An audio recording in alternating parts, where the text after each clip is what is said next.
Back. Now, police brutality is on the rise in South Africa. That's according to the Independent Police Investigative Directorate's annual report tabled in Parliament yesterday. It shows an increase in complaints regarding deaths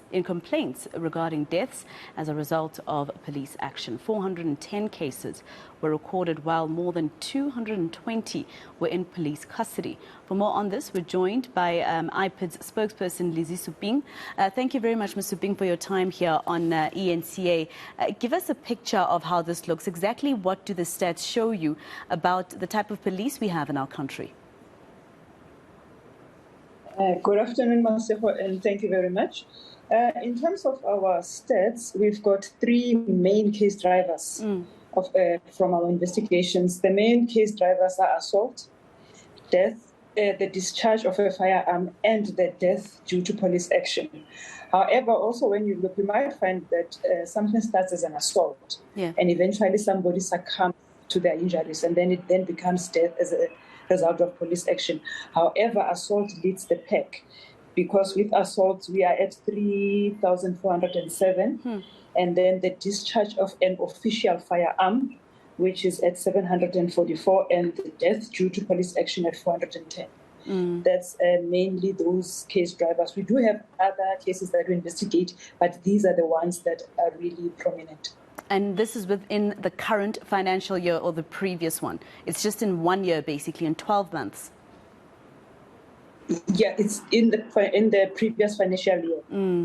However, also you need to take into cognizance that sometimes cases are rolled over from the other financial year because they could not be finalized or completed at that time. And then they tend to be completed in the financial year that you are in. But in terms of the numbers that I've just indicated, it's in terms of the financial year 2021-2022. Okay. And, you know, what can we attribute this increase to? Did, for instance, the July unrest, maybe the fact that we were also under lockdown and police were more on the streets than we were trying to make sure that people adhere to COVID-19 regulations? What can we attribute that to? Do those two events contribute to this high number?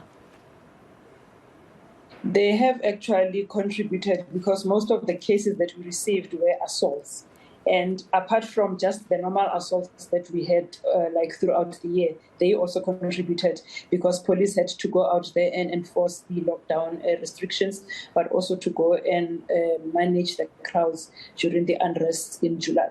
So they have actually contributed. And your investigations, what have they resulted in? Any convictions so far, or police officers actually facing trial?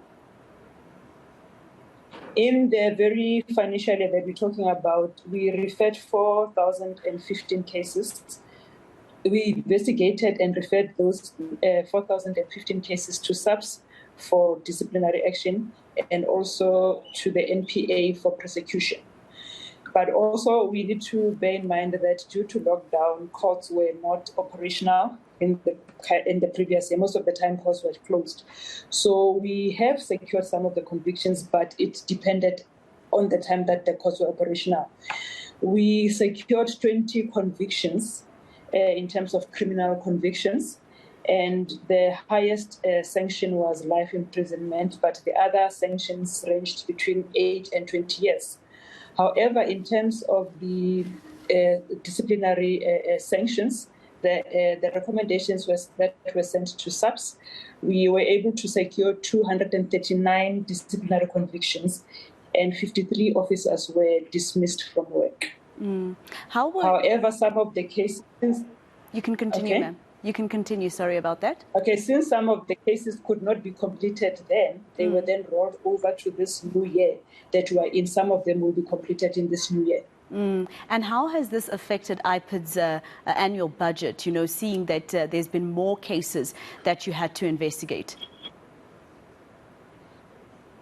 Remember, during COVID, budgets were cut generally in government because priority at the time was on the managing of the virus. So we had to work with what we had. It did obviously had an effect. However, we had to reprioritize as IPID and ensured that we focused more on empowering our our investigators to ensure that they had the tools of trade. We also had to increase some of our intake in terms of the investigators. So priority was more on program 2 of our department, which is investigations, because that is the core mandate of IPID.